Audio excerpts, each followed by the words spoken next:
लेकिन इस समय सबसे बड़ा सवाल ये है कि यूपी का सीएम कौन बनेगा।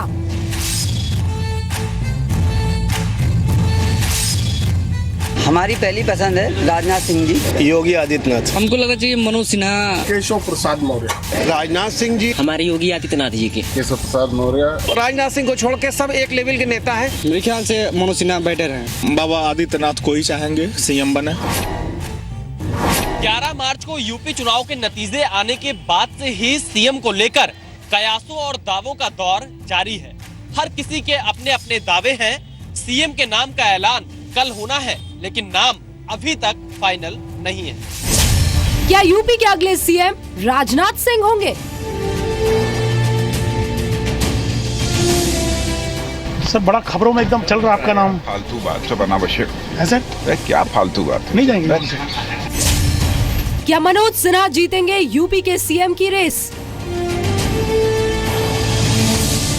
सर कह रहे हैं कि अब राजनाथ सिंह जी भी रेस से हट गए, आप हैं इस रेस में। यार न मैं रेस में हूँ, न मैं रेस के बारे में जानता हूँ। क्या केशव प्रसाद मौर्य बनेंगे यूपी के नए मुख्यमंत्री?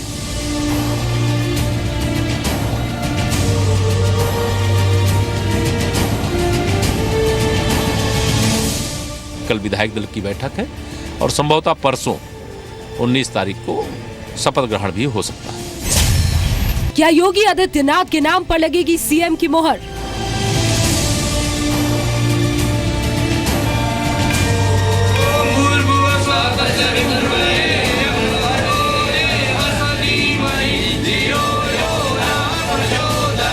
भारतीय जनता पार्टी का संसदीय बोर्ड इन सब चीज़ों को देख रहा है और यथाशीघ्र उत्तराखंड के शपथ ग्रहण के साथ ही मुझे लगता है कि उत्तर प्रदेश में भी सारी प्रक्रिया पूरी हो जाएगी। क्या सिद्धार्थनाथ सिंह तो नहीं बनेंगे उत्तर प्रदेश के सिंघम? एक लोकतांत्रिक प्रक्रिया है, जो निर्णय होगा वो मुझे उम्मीद है कि कल शाम तक किया जाएगा। क्या दिनेश शर्मा को मिलेगी उत्तर प्रदेश की कमान?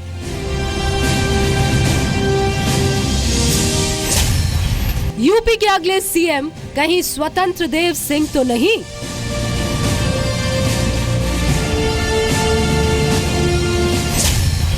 क्या बीजेपी श्रीकांत शर्मा के हाथ में सौंपेगी यूपी की बागडोर? या फिर कोई और चौंकाने वाला चेहरा होगा यूपी का नया सीएम? वो ऐसे ऐसे चेहरे चुन करके आए हैं जिनको शायद कभी किसी ने टीवी पर भी देखा नहीं होगा। यूपी का सीएम कौन बनेगा? सीएम के ऐलान से 20 घंटे पहले इस सवाल का जवाब मिलेगा। नमस्कार, आप देख रहे हैं जी न्यूज। आपके साथ हूं मैं रुबिका लियाकत। नाम फाइनल, ऐलान कल। आज का हमारा प्रोग्राम है एक बड़े सवाल का जवाब तलाशना। ये सवाल उस दिन से उठ रहा है जिस दिन से यूपी में चुनाव के नतीजे आए हैं। उस बड़े सवाल का जवाब मैं तलाशना शुरू करूं और आपके सामने रखना शुरू करें हम उस प्रोग्राम को, उससे पहले आपसे कुछ छोटे छोटे से सवाल पूछ लें। तो चलिए बताइए साहब, यूपी विधानसभा चुनाव किसने जीता? चुटकी देते ही आपने जवाब दे दिया हो गया। पार्टी को सीटें कितने मिली है? थोड़ा सोचा होगा, जवाब उसका भी मिल गया होगा, इसका भी इल्म हो गया होगा। नई सरकार के बड़े चेहरे कब, कहां और किसकी मौजूदगी में शपथ लेंगे, गारंटी है मुझे इसकी भी जानकारी आपको होगी। लेकिन हुजूर, देश के सबसे बड़े सूबे का सबसे बड़ा चेहरा यानी मुख्यमंत्री होगा कौन? इसकी भनक किसी को नहीं है। यही वो सवाल है जिसका हम अपने शो में जवाब तलाशेंगे और बताएंगे भी।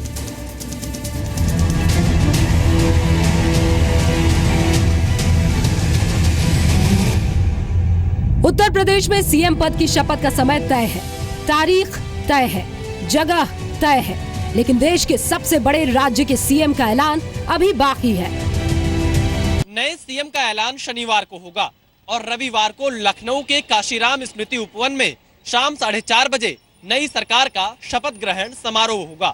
इस कार्यक्रम में प्रधानमंत्री नरेंद्र मोदी भी मौजूद रहेंगे। कल विधायक दल की बैठक होगी और विधायक दल की बैठक में विधायक दल तय कर देगा कि कौन उत्तर प्रदेश में सीएम इस नाते भारतीय जनता पार्टी सरकार का नेतृत्व करेगा। शपथ में प्रधानमंत्री सहित सभी नेता जाएंगे। हाँ, ये तो हम लोगों का आग्रह भी है और मुझे पूरा विश्वास है कि भारतीय जनता पार्टी का संपूर्ण नेतृत्व उत्तर प्रदेश भाजपा की सरकार के शपथ ग्रहण का हिस्सा होगा। केशव प्रसाद मौर्य बीजेपी के यूपी अध्यक्ष है। अमित शाह ने इन्हें यूपी का सीएम चुनने की छूट दी थी, लेकिन केशव मौर्य की रुचि सीएम चुनने से ज्यादा सीएम बनने में है।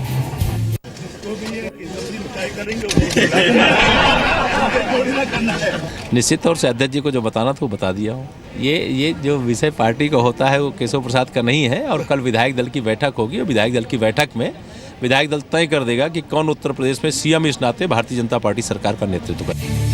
जिस उत्तर प्रदेश ने विधानसभा की 403 सीटों में से 325 सीटें बीजेपी गठबंधन को दे दी, वहाँ के लोगों की सीएम पद पर अपनी अपनी पसंद है। केशव प्रसाद मौर्य, वाई उसने यूपी में बहुत दौड़ धूप की, जिसकी वजह से पार्टी में उसकी एक छवि बनी और आदमी अच्छे हैं, ईमानदार हैं। केशव प्रसाद का बनना चाहिए।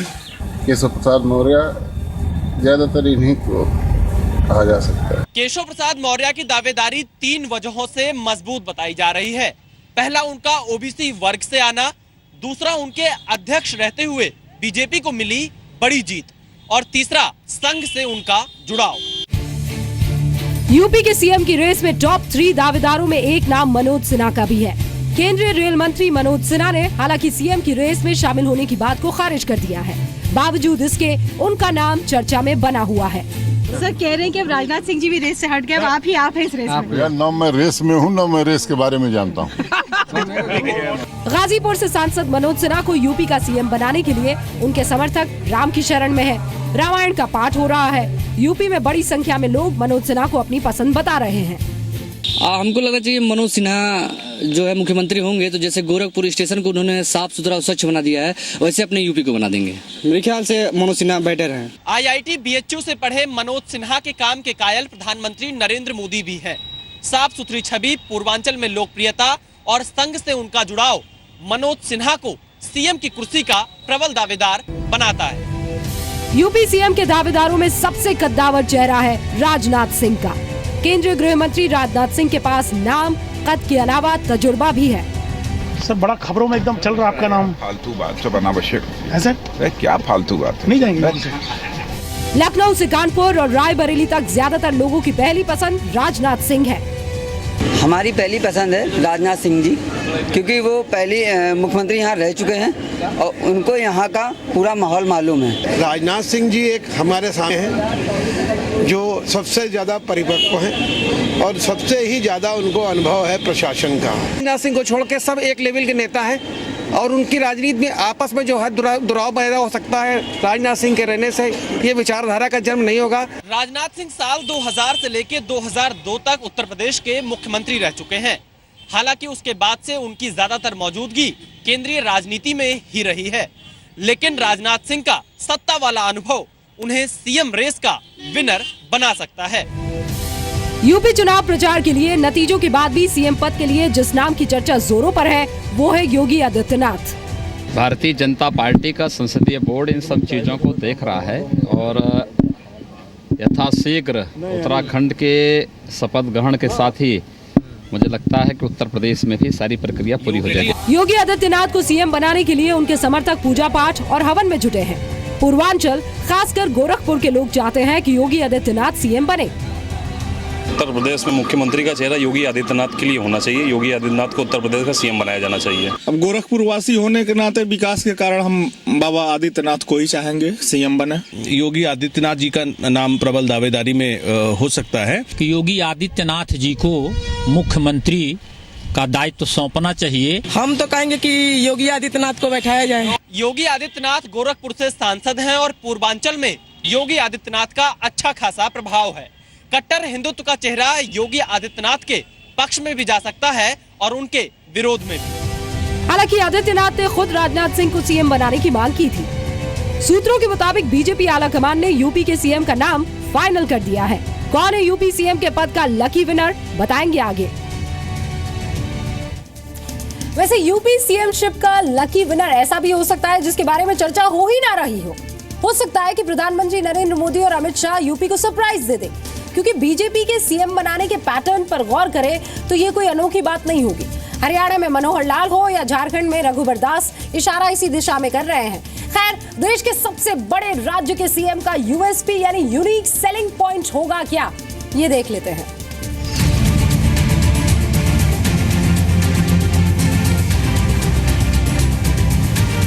सिद्धार्थनाथ सिंह, दिनेश शर्मा, स्वतंत्र देव सिंह, श्रीकांत शर्मा, ये वो चेहरे हैं जो उत्तर प्रदेश के सीएम बनने की रेस में बने हुए हैं। लेकिन सूत्रों के मुताबिक पीएम मोदी और अमित शाह की पसंद के सीएम का नाम फाइनल हो चुका है। यूपी के नए सीएम का चयन जातिवादी के नाम पर नहीं बल्कि योग्यता के पैमाने पर हुआ है। यूपी का नया सीएम नतीजा देने वाला होगा। विकास ही हमारी समस्याओं का समाधान है, विकास ही हमारे नौजवानों को रोजगार की गारंटी है, विकास ही गरीब से गरीब मां बाप को अपने बच्चों को पढ़ाई के लिए अवसर देता है। प्रधानमंत्री नरेंद्र मोदी ने यूपी चुनाव प्रचार के दौरान यूपी की तस्वीर और तकदीर बदलने वाला वादा किया था। अब उस वादे को पूरा करने का वक्त है। ऐसे में नया सीएम नतीजे देने वाला होगा, वो भी जल्द से जल्द, क्योंकि 2019 के लोकसभा चुनाव में अब सिर्फ 2 साल ही बचे हैं। मैं समझता हूं कि माननीय अमित शाह जी और मोदी जी के निर्णय पर छोड़ना चाहिए और उनके प्रतिनिधि वहां जा रहे हैं। कल निर्णय हो जाएगा और जो निर्णय होगा बहुत अच्छा होगा, जनता के हित में होगा, उत्तर प्रदेश के हित में होगा। यूपी का नया सीएम पीएम जैसा मेहनती होगा।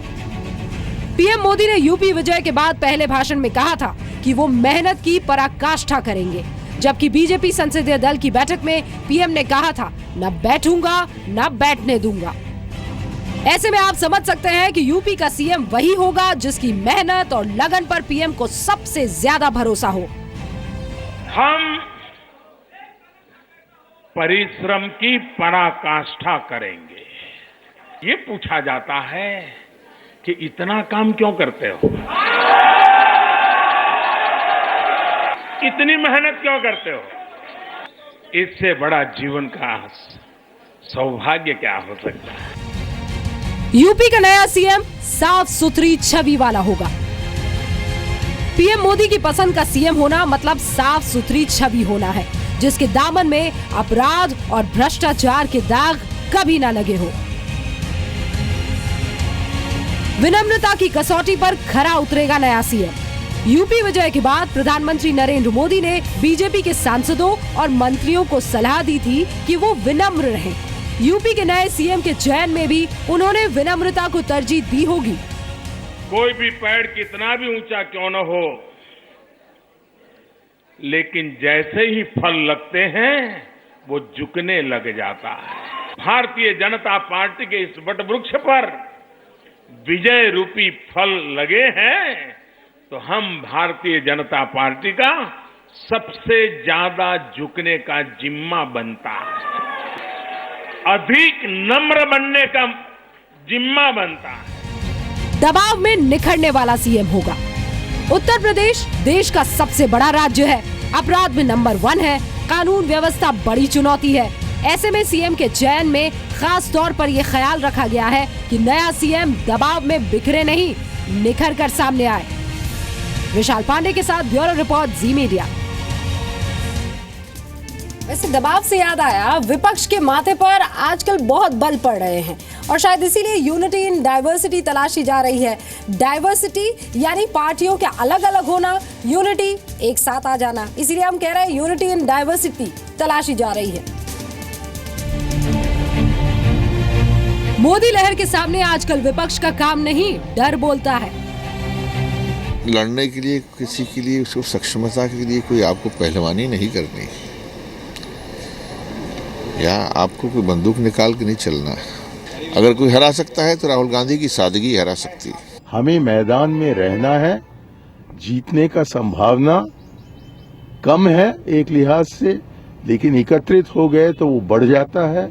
एक ही तरीका है कि हो सके तो एक महागठबंधन, नहीं हो सके तो कम से कम एक गठबंधन हम सन 2019 तक बनाएं। 2-2.5 साल का समय है और फिर हम देखेंगे कि उस मुकाबले में कौन जीतेगा। उत्तर प्रदेश और उत्तराखंड में बीजेपी की विशाल विजय के बाद से मोदी विरोधी नेताओं और पार्टियों की नींद उड़ गई है। Congress, Samajwadi party, BSP, JDU, RJD और कम्युनिस्ट पार्टी, इन सभी को मोदी से डर लगने लगा है। मोदी लहर को रोकने के लिए कांग्रेस गठबंधन के कंधे पर सवार होने की कोशिश में है। तो मोदी सरकार में मंत्री रामविलास पासवान बेखौफ होकर कहते हैं 100 लंगड़े मिलकर भी एक पहलवान नहीं बना सकते। इन्हें कहावत है कि 100 लंगड़ा मिला करके एक पहलवान नहीं होता है। 2019 का सेमीफाइनल कहे जा रहे यूपी चुनाव में जिस तरह मोदी की लहर सुनामी में बदल गई थी, उससे विरोधी खौफजदा है।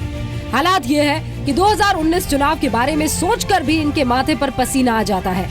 कांग्रेस नेता मणिशंकर अय्यर ने कहा कि अब मोदी को चुनौती तभी दी जा सकती है जब महागठबंधन बने। समाजवादी पार्टी और जेडीयू जैसे राजनीतिक दल भी महागठबंधन के पक्ष में तो है, लेकिन नेतृत्व पर दावेदारी के साथ। नीतीश कुमार जी ही एक ऐसे नेता हैं जो मोदी जी का तुर्की ब तुर्की जवाब दे सकते हैं और उनको पूरा देश बहुत गंभीरता से सुनता है और हर दिल अजीज नेता हैं। बिहार में हराया है हम लोगों ने। सबको बैठ के तय करना पड़ेगा, कोई अकेले किसी के कहने पे कोई तय नहीं हो जाएगा। ये प्रश्न बड़ा है, अगर हम सब एक हो गए तो लड़ने में कोई दिक्कत नहीं है। देश के आधे से ज्यादा हिस्से पर राज कर रही बीजेपी ये मानकर चल रही है कि 2019 ही नहीं 2024 तक कोई नहीं है टक्कर में। कोई अकेले डूबना नहीं चाहता, इसलिए सब चाहते हैं कि मिलकर ही हम डूबे। 19 की बात तो छोड़ दीजिए, 24 तक के लिए कोई गुंजाइश नहीं। यूपी और उत्तराखंड में बीजेपी की बम्पर जीत के बाद सबसे पहले उमर अब्दुल्ला ने कहा था कि देश में अब कोई नेता ऐसा नहीं है जो मोदी को चुनौती दे सके और विपक्ष को 2019 भूलकर 2024 की तैयारी करनी चाहिए। उसके बाद तो सभी पार्टियां मोदी से डर का इजहार करने लगी। हैरानी की बात तो ये है कि राहुल राज में लगातार फ्लॉप हो रही देश की सबसे पुरानी कांग्रेस को राहुल के नेतृत्व से ज्यादा उनकी सादगी पर भरोसा है। कांग्रेस नेता राज बब्बर के इस बयान को फिर से सुनिए। अगर कोई हरा सकता है तो राहुल गांधी की सादगी हरा सकती है। यानी मोदी से मुकाबले के लिए कांग्रेस को राहुल का नेतृत्व नहीं, सादगी चाहिए। हालांकि राहुल के लिए पहले चुनौती मोदी को टक्कर देना नहीं, बल्कि 2019 में अगर महागठबंधन बना तो उस महागठबंधन का नेता बनना है, क्योंकि महागठबंधन में दावेदारों की लिस्ट बहुत लंबी है। ब्यूरो रिपोर्ट, जी मीडिया। ऐसे ये कहते भी तो है कि डर के आगे जीत है, लेकिन उससे पहले बहुत कुछ।